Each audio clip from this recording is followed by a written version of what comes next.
a mis du temps à venir pour Mahershala Ali. Récompensé par l'Oscar 2017 du meilleur second rôle pour le film Moonlight de Barry Jenkins, puis la nuit dernière pour Green Book, l'acteur américain a longtemps été un visage reconnaissable sur lequel personne ne pouvait mettre de nom.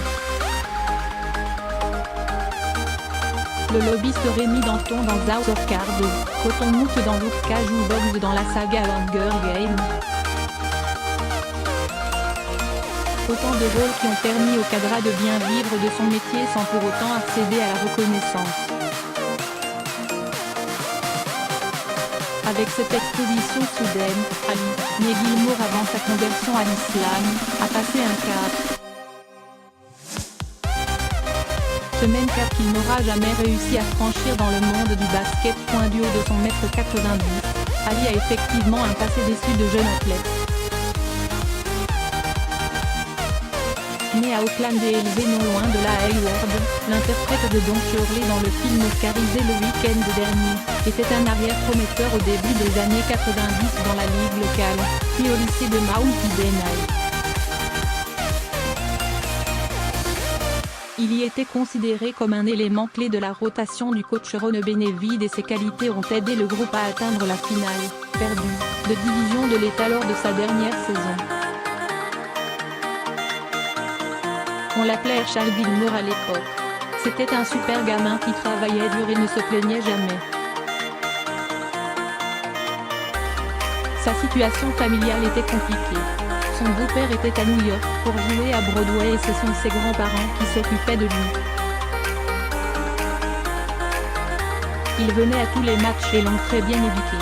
Il a réussi à décrocher une bourse à la fac de Saint-Mary's, raconte Benevide dans le Mercury News.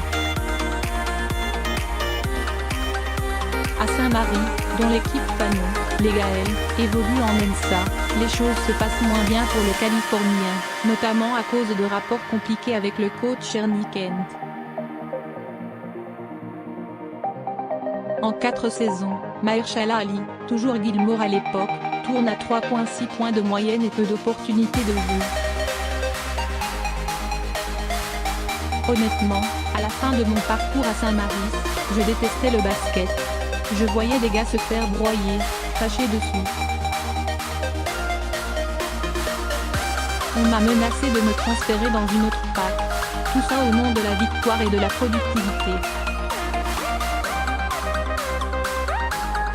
Tout ce que je voulais, c'était décrocher une bourse dans une équipe de D1, mais je n'avais pas fait de plan réaliste pour atteindre la NBA.